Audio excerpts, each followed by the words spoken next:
3. A Case of Identity. "My dear fellow," said Sherlock Holmes as we sat on either side of the fire in his lodgings at Baker Street, "life is infinitely stranger than anything which the mind of man could invent. We would not dare to conceive the things which are really mere commonplaces of existence. If we could fly out of that window, hand in hand, hover over this great city, gently remove the roofs and peep in at the queer things which are going on, the strange coincidences, the plannings, the cross-purposes, the wonderful chains of events, working through generations and leading to the most outre results, it would make all fiction with its conventionalities and foreseen conclusions most stale and unprofitable." "And yet I am not convinced of it," I answered. "The cases which come to light in the papers are, as a rule, bold enough and vulgar enough. We have in our police reports realism pushed to its extreme limits, and yet the result is, it must be confessed, neither fascinating nor artistic." "A certain selection and discretion must be used in producing a realistic effect," remarked Holmes. "This is wanting in the police report, where more stress is laid perhaps upon the platitudes of the magistrate than upon the details, which to an observer contain the vital essence of the whole matter. Depend upon it, there is nothing so unnatural as the commonplace." I smiled and shook my head. "I can quite understand your thinking so," I said. "Of course, in your position of unofficial advisor and helper to everybody who is absolutely puzzled throughout 3 continents, you are brought in contact with all that is strange and bizarre. But here," I picked up the morning paper from the ground, "let us put it to a practical test. Here is the first heading upon which I come: A husband's cruelty to his wife. There is half a column of print, but I know without reading it that it is all perfectly familiar to me. There is, of course, the other woman, the drink, the push, the blow, the bruise, the sympathetic sister or landlady. The crudest of writers could invent nothing more crude." "Indeed, your example is an unfortunate one for your argument," said Holmes, taking the paper and glancing his eye down it. "This is the Dundas separation case, and as it happens, I was engaged in clearing up some small points in connection with it.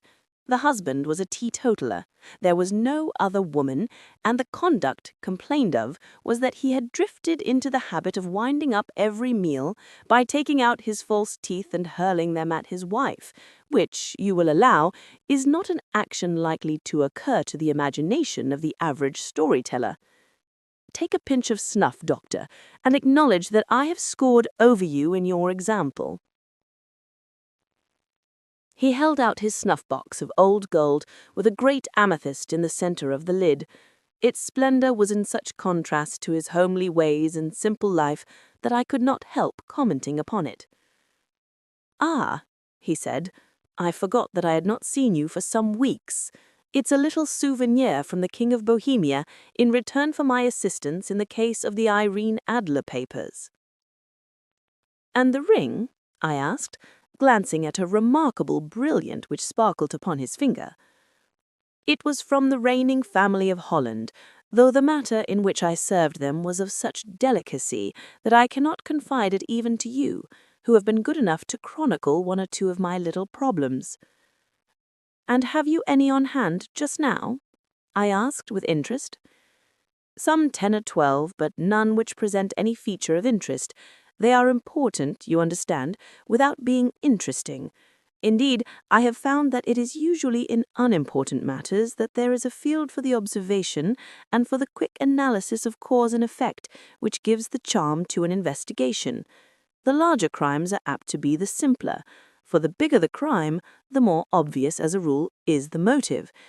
In these cases, save for one rather intricate matter which has been referred to me from Marseille, there is nothing which presents any features of interest. It is possible, however, that I may have something better before very many minutes are over, for this is one of my clients, or I am much mistaken." He had risen from his chair and was standing between the parted blinds, gazing down into the dull, neutral-tinted London street. Looking over his shoulder, I saw that on the pavement opposite there stood a large woman with a heavy fur boa round her neck and a large curling red feather in a broad-brimmed hat which was tilted in a coquettish Duchess of Devonshire fashion over her ear. From under this great panoply, she peeped up in a nervous, hesitating fashion at our windows, while her body oscillated backward and forward and her fingers fidgeted with her glove buttons. Suddenly, with a plunge as of the swimmer who leaves the bank, she hurried across the road, and we heard the sharp clang of the bell. "I have seen those symptoms before," said Holmes, throwing his cigarette into the fire. "Oscillation upon the pavement always means an affaire de cœur. She would like advice, but is not sure that the matter is not too delicate for communication. And yet, even here we may discriminate. When a woman has been seriously wronged by a man, she no longer oscillates, and the usual symptom is a broken bell wire. Here we may take it that there is a love matter, but that the maiden is not so much angry as perplexed or grieved.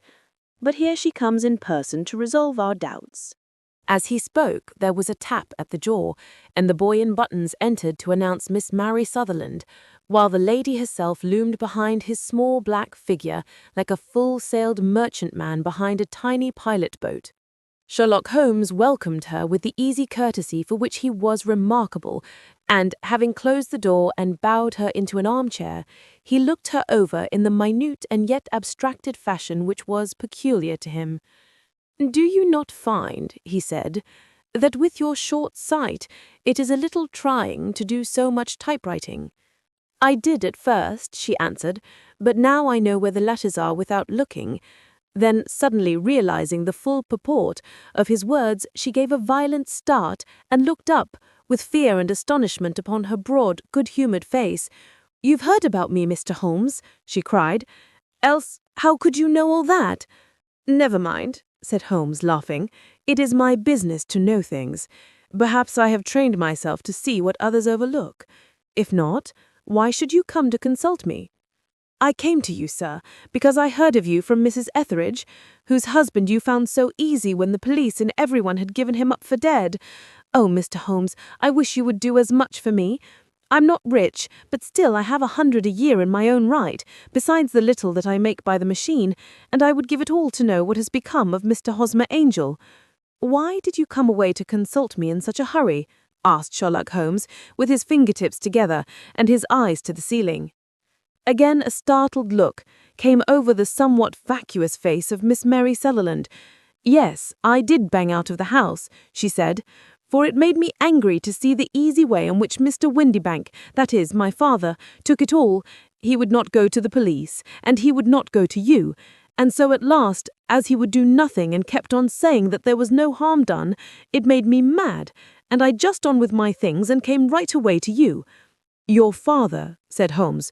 "Your stepfather, surely, since the name is different." "Yes, my stepfather. I call him father, though it sounds funny too, for he is only 5 years and 2 months older than myself." "And your mother is alive?" "Oh yes, mother is alive and well. I wasn't best pleased, Mr. Holmes, when she married again so soon after father's death, and a man who was nearly 15 years younger than herself. Father was a plumber in the Tottenham Court Road, and he left a tidy business behind him, which mother carried on with Mr. Hardy, the foreman. But when Mr. Windybank came, he made her sell the business, for he was very superior, being a traveller and wines. They got £4,700 for the goodwill and interest, which wasn't near as much as father could have got if he had been alive." I had expected to see Sherlock Holmes impatient under this rambling and inconsequential narrative, but on the contrary, he had listened with the greatest concentration of attention. "Your own little income," he asked, "does it come out of the business?" "Oh, no, sir. It is quite separate and was left me by my Uncle Ned in Auckland. It is a New Zealand stock, paying 4.5%. £2,500 was the amount, but I can only touch the interest." "You interest me extremely," said Holmes. "And since you draw so large a sum as 100 a year, with what you earn into the bargain, you no doubt travel a little and indulge yourself in every way. I believe that a single lady can get on very nicely upon an income of about £60. I could do with much less than that, Mr. Holmes, but you understand that as long as I live at home, I don't wish to be a burden to them, and so they have the use of the money just while I am staying with them. Of course, that is only just for the time. Mr. Windybank draws my interest every quarter and pays it over to Mother, and I find that I can do pretty well with what I earn at typewriting. It brings me 10p a sheet, and I can often do from 15 to 20 sheets in a day. You have made your position very clear to me. This is my friend, Dr. Watson, before whom you can speak as freely as before myself.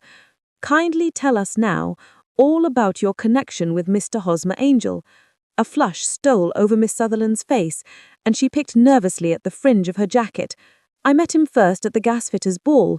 They used to send Father tickets when he was alive, and then afterwards they remembered us and sent them to Mother. Mr. Windybank did not wish us to go. He never did wish us to go anywhere. He would get quite mad if I wanted so much as to join a Sunday school treat, but this time I was set on going, and I would go, for what right had he to prevent? He said the folk were not fit for us to know, when all Father's friends were to be there, and he said that I had nothing fit to wear when I had my purple plush that I had never so much as taken out of the drawer. At last, when nothing else would do, he went off to France on the business of the firm, but we went, Mother and I, with Mr. Hardy, who used to be our foreman, and it was there I met Mr. Hosmer Angel. I suppose, said Holmes, that when Mr. Windybank came back from France, he was very annoyed at your having gone to the ball. Oh, well, he was very good about it. He laughed, I remember, and shrugged his shoulders, and said there was no use denying anything to a woman, for she would have her way. I see. Then at the gasfitters' ball you met, as I understand, a gentleman called Mr. Hosmer Angel. Yes, sir, I met him that night, and he called next day to ask if we had got home all safe, and after that we met him, that is to say, Mr. Holmes, I met him twice for walks. But after that Father came back again, and Mr. Hosmer Angel could not come to the house any more. No? Well, you know Father didn't like anything of the sort. He wouldn't have any visitors if he could help it, and he used to say that a woman should be happy in her own family circle. But then, as I used to say to Mother, a woman wants her own circle to begin with, and I had not got mine yet. But how about Mr. Hosmer Angel? Did he make no attempt to see you? Well, Father was going off to France again in a week, and Hosmer wrote and said that it would be safer and better not to see each other until he had gone. We could write in the meantime, and he used to write every day. I took the letters in the morning, so there was no need for Father to know. Were you engaged to the gentleman at this time? Oh, yes, Mr. Holmes. We were engaged after the first walk that we took. Hosmer, Mr. Angel, was a cashier in an office in Leadenhall Street. What office? That's the worst of it, Mr. Holmes. I don't know. Where did he live then? He slept on the premises. And you don't know his address? No, except that it was Leadenhall Street. Where did you address your letters then? To the Leadenhall Street post office, to be left till called for. He said that if they were sent to the office, he would be chaffed by all the other clerks about having letters from a lady, so I offered to typewrite them, like he did his, but he wouldn't have that, for he said that when I wrote them, they seemed to come from me, but when they were typewritten, he always felt that the machine had come between us. That will just show you how fond he was of me, Mr. Holmes, and the little things that he would think of. It was most suggestive. It has long been an axiom of mine that the little things are infinitely the most important. Can you remember any other little things about Mr. Hosmer Angel? He was a very shy man, Mr. Holmes. He would rather walk with me in the evening than in the daylight, for he said that he hated to be conspicuous. Very retiring and gentlemanly he was. Even his voice was gentle. He had the quinsy and swollen glands when he was young, he told me, and it had left him with a weak throat and a hesitating, whispering fashion of speech. He was always well dressed, very neat and plain, but his eyes were weak, just as mine are, and he wore tinted glasses against the glare. Well, and what happened when Mr. Windybank, your stepfather, returned to France? Mr. Hosmer Angel came to the house again and proposed that we should marry before Father came back. He was in dreadful earnest, and made me swear, with my hands on the testament, that whatever happened I would always be true to him. Mother said he was quite right to make me swear, and that it was a sign of his passion. Mother was all in his favour from the first, and was even fonder of him than I was. Then, when they talked of marrying within the week, I began to ask about father, but they both said never to mind about father, but just to tell him afterwards, and mother said she would make it all right with him. I didn't quite like that, Mr. Holmes.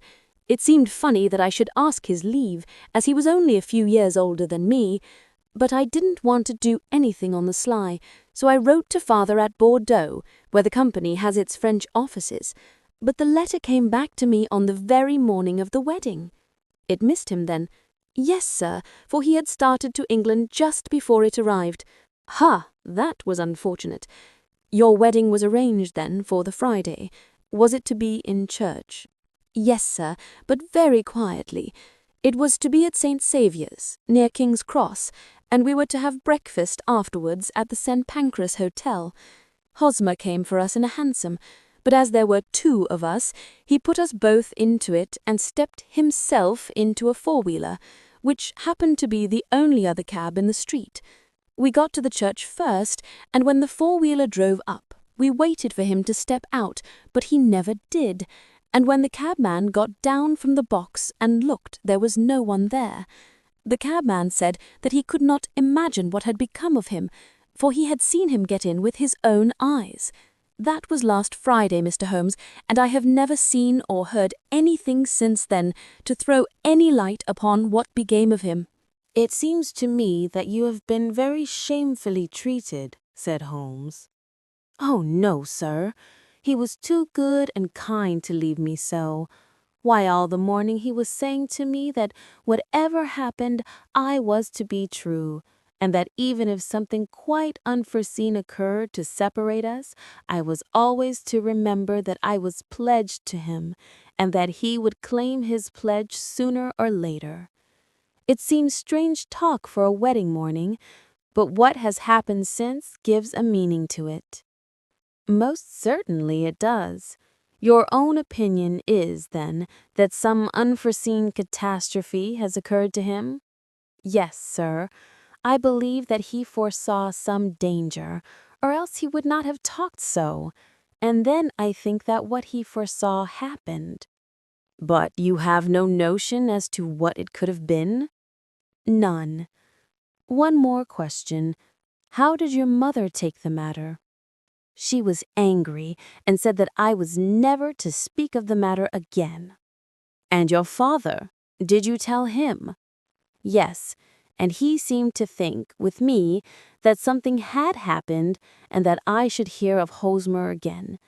As he said, what interest could anyone have in bringing me to the doors of the church and then leaving me? Now, if he had borrowed my money, or if he had married me and got my money settled on him, there might be some reason, but Hosmer was very independent about money and never would look at a shilling of mine. And yet, what could have happened? And why could he not write? Oh, it drives me half mad to think of it, and I can't sleep a wink at night.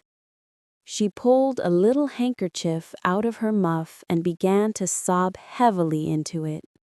I shall glance into the case for you, said Holmes, rising, and I have no doubt that we shall reach some definite result. Let the weight of the matter rest upon me now, and do not let your mind dwell upon it further. Above all, try to let Mr. Hosmer Angel vanish from your memory, as he has done from your life. Then you don't think I'll see him again? I fear not. Then what has happened to him? You will leave that question in my hands. I should like an accurate description of him and any letters of his which you can spare. I advertised for him in last Saturday's Chronicle, she said. Here is the slip, and here are 4 letters from him. Thank you. And your address? Number 31, Lion Place, Camberwell. Mr. Angel's address you never had, I understand. Where is your father's place of business? He travels for Westhouse and Marbank, the great claret importers of Fenchurch Street. Thank you. You have made your statement very clearly. You will leave the papers here, and remember the advice which I have given you. Let the whole incident be a sealed book, and do not allow it to affect your life. You are very kind, Mr. Holmes, but I cannot do that. I shall be true to Hosmer. He shall find me ready when he comes back. For all the preposterous had in the vacuous face, there was something noble in the simple faith of our visitor which compelled our respect. She laid her little bundle of papers upon the table and went her way, with a promise to come again whenever she might be summoned. Sherlock Holmes sat silent for a few moments with his fingertips still pressed together, his legs stretched out in front of him, and his gaze directed upward to the ceiling. Then he took down from the rack the old and oily clay pipe, which was to him as a counselor, and having lit it, he leaned back in his chair with the thick blue cloud wreath spinning up from him, and a look of infinite languor in his face. Quite an interesting study, that maiden. I found her more interesting than her little problem, which, by the way, is rather a trite one. You will find parallel cases, if you consult my index, in Andover in '77, and there was something of the sort at The Hague last year.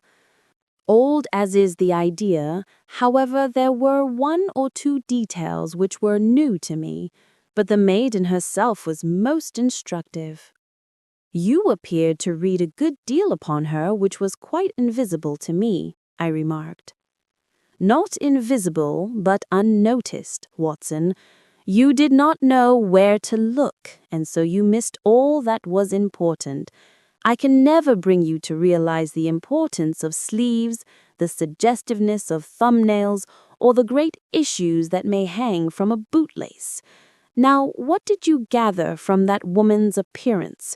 Describe it.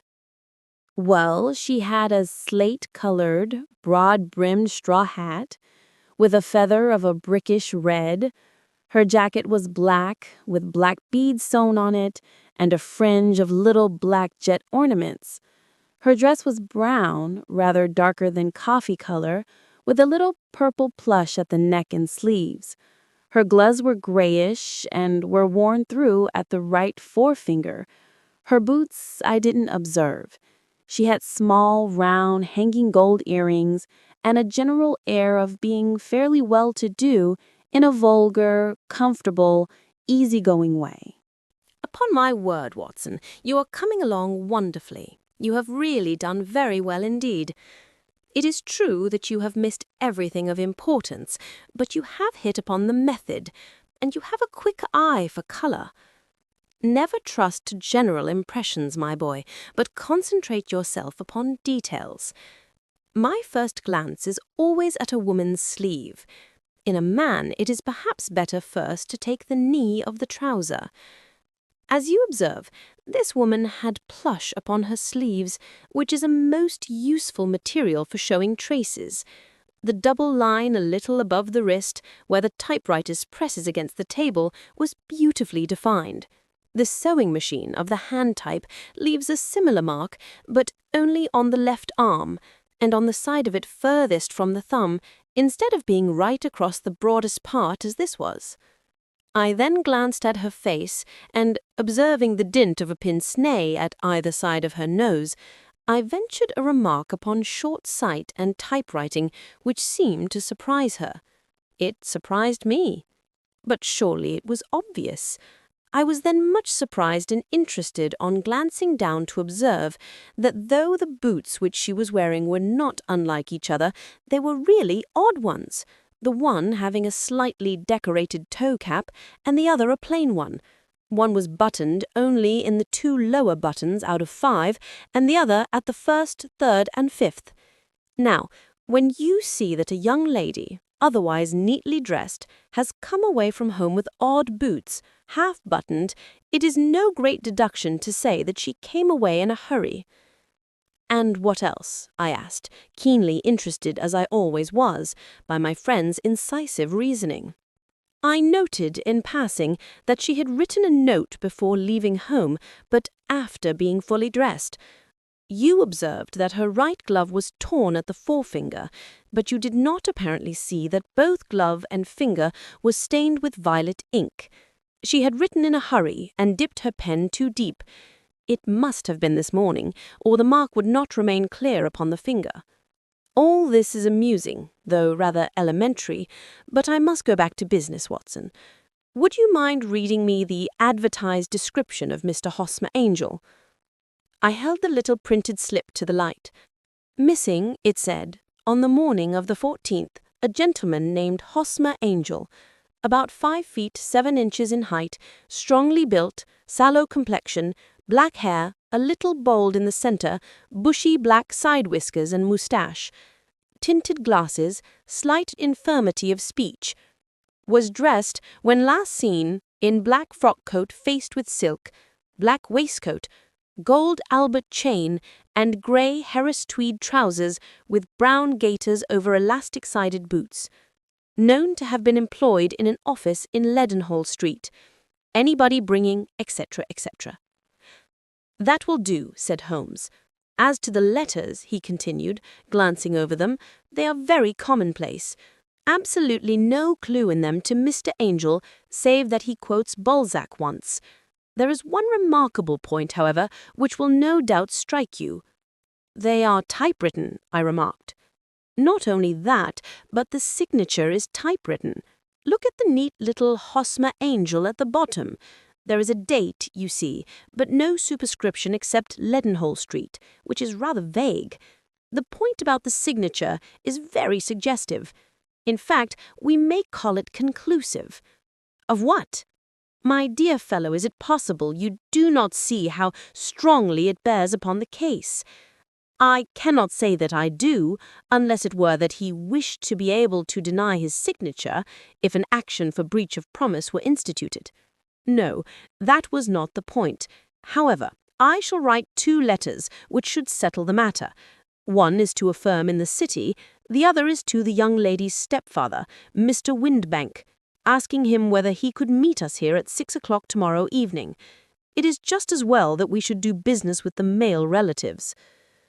And now, Doctor, we can do nothing until the answers to those letters come, so we may put our little problem upon the shelf for the interim. I had had so many reasons to believe in my friend's subtle powers of reasoning and extraordinary energy in action that I felt that he must have some solid grounds for the assured and easy demeanor with which he treated the singular mystery which he had been called upon to fathom.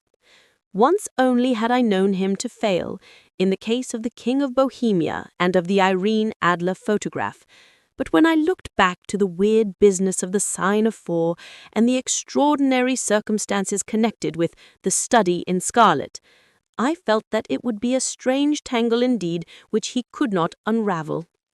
I left him then, still puffing at his black clay pipe, with the conviction that when I came again on the next evening, I would find that he held in his hands all the clues which would lead up to the identity of the disappearing bridegroom of Miss Mary Sutherland.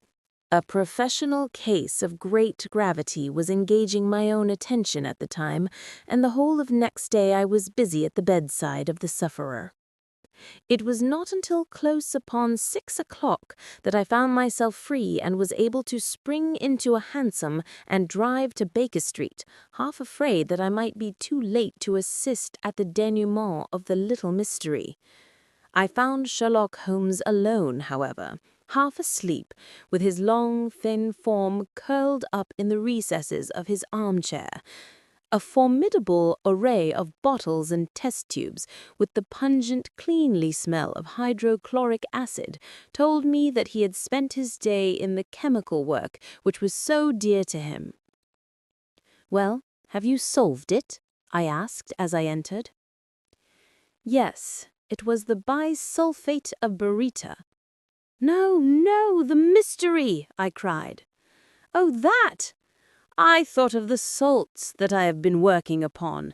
There was never any mystery in the matter, though As I said yesterday, some of the details are of interest. The only drawback is that there is no law, I fear, that can touch the scoundrel." Who was he, then, and what was his object in deserting Miss Sutherland? The question was hardly out of my mouth, and Holmes had not yet opened his lips to reply, when we heard a heavy footfall in the passage and a tap at the door. "This is the girl's stepfather, Mr. James Windybank. He has written to me to say that he would be here at 6. Come in." The man who entered was a sturdy, middle-sized fellow, some 30 years of age, clean-shaven and sallow-skinned, with a bland, insinuating manner and a pair of wonderfully sharp and penetrating grey eyes. He shot a questioning glance at each of us, placed his shiny top hat upon the sideboard, and with a slight bow sidled down into the nearest chair. "Good evening, Mr. James Windybank," said Holmes. "I think that this typewritten letter is from you, in which you made an appointment with me for 6 o'clock?" "Yes, sir. I am afraid that I am a little late, but I am not quite my own master, you know. I am sorry that Miss Sutherland has troubled you about this little matter, for I think it is far better not to wash linen of the sort in public. It was quite against my wishes that she came, but she is a very excitable, impulsive girl, as you may have noticed, and she is not easily controlled when she has made up her mind on a point. Of course, I did not mind you so much, as you are not connected with the official police, but it is not pleasant to have a family misfortune like this noised abroad. Besides, it is a useless expense, for how could you possibly find this Hosmer Angel?" "On the contrary," said Holmes quietly, "I have every reason to believe that I will succeed in discovering Mr. Hosmer Angel." Mr. Windybank gave a violent start and dropped of gloves. "I am delighted to hear it," he said. "It is a curious thing," remarked Holmes, "that a typewriter has really quite as much individuality as a man's handwriting. Unless they are quite new, no two of them write exactly alike. Some letters get more worn than others, and some wear only on one side. Now, you remark in this note of yours, Mr. Windybank, that in every case there is some little slurring over of the E and a slight defect in the tail of the R. There are 14 other characteristics, but those are the more obvious. We do all our correspondence with this machine at the office, and no doubt it is a little worn," our visitor answered, glancing keenly at Holmes with his bright little eyes. "And now I will show you what is really a very interesting study, Mr. Windybank. I think of writing another little monograph some of these days on the typewriter and its relation to crime. It is a subject to which I have devoted some little attention. I have here 4 letters which purport to come from the missing man. They are all typewritten. In each case, not only are the E's slurred and the R's tailless, but you will observe, if you care to use my magnifying lens, that the 14 other characteristics to which I have alluded are there as well." Mr. Windybank sprang out of his chair and picked up his hat. "I cannot waste time over this sort of fantastic talk, Mr. Holmes," he said. "If you can catch the man, catch him, and let me know when you have done it." "Certainly. I let you know then that I have caught him." "What? Where?" shouted Mr. Windybank, turning white to his lips and glancing about him like a rat in a trap. "Oh, it won't do, really it won't," said Holmes suavely. "There is no possible getting out of it, Mr. Windybank. It is quite too transparent, and it was a very bad compliment when you said that it was impossible for me to solve so simple a question. That's right. Sit down, and let us talk it over."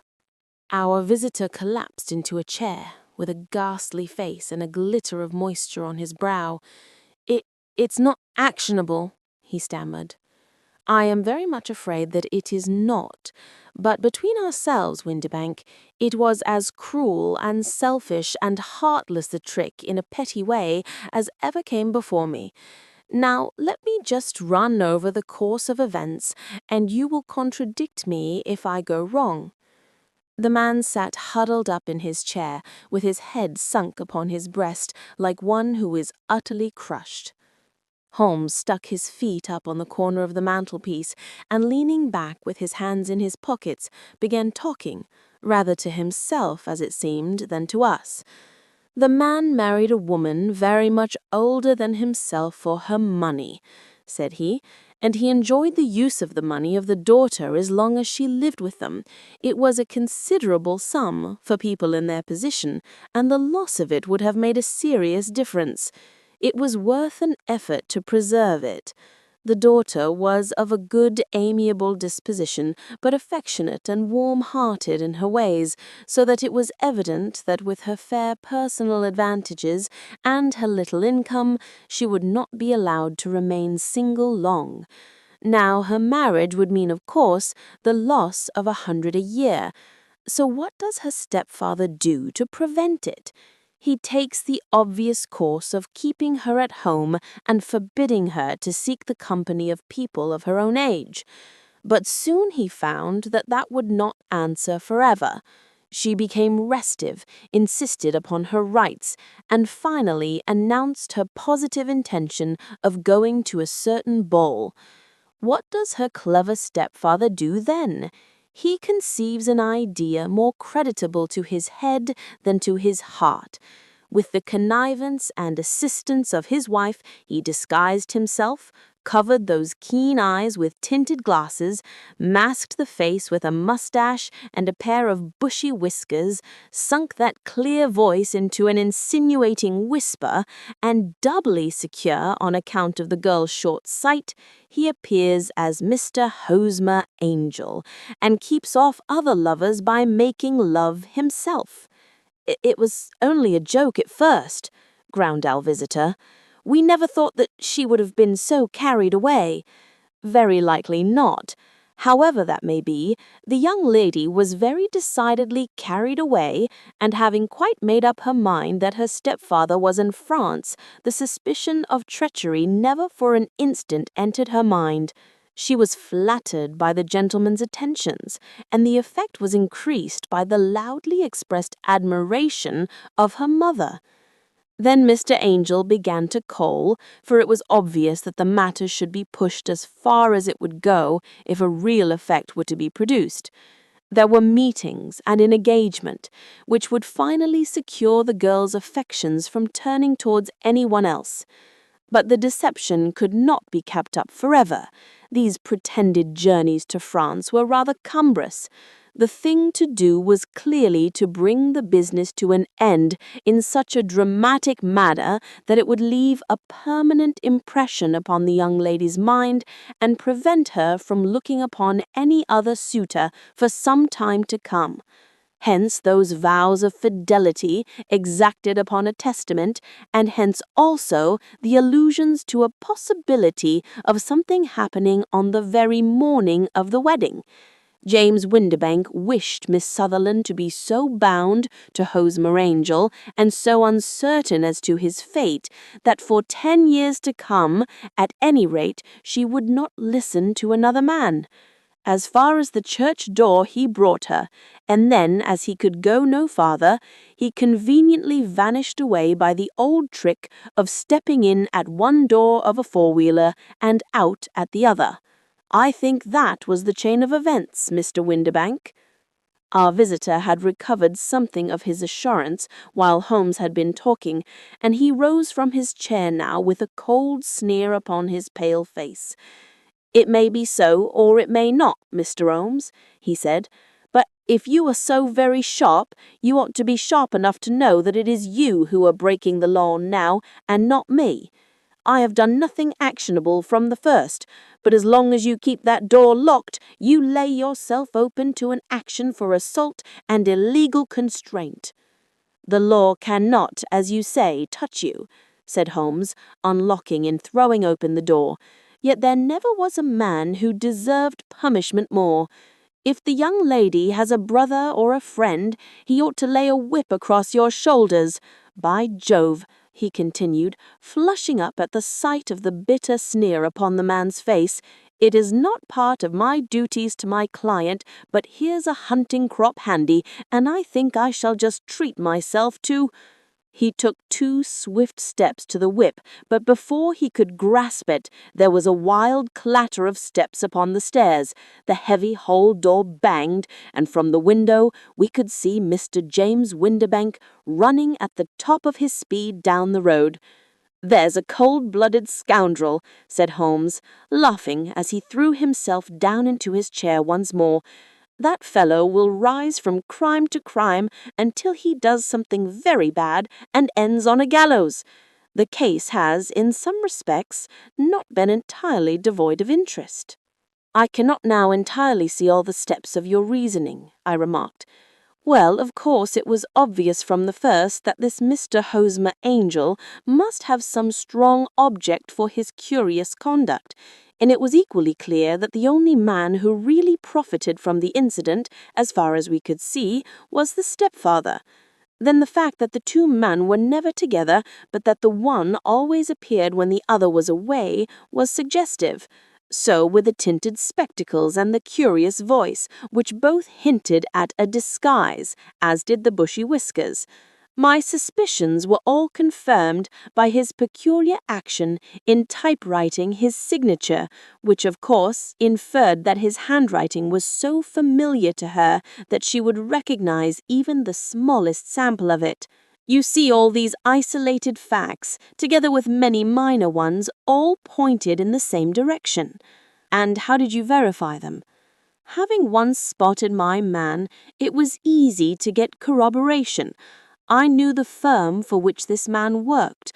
Having taken the printed description, I eliminated everything from it which could be the result of a disguise, the whiskers, the glasses, the voice, and I sent it to the firm with a request that they would inform me whether it answered to the description of any of their travellers. I had already noticed the peculiarities of the typewriter, and I wrote to him himself at his business address, asking him if he would come here. As I expected, his reply was typewritten and revealed the same trivial but characteristic defects.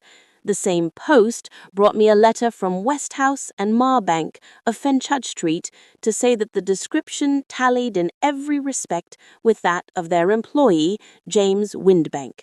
Voila tout. And Miss Sutherland? If I tell her, she will not believe me.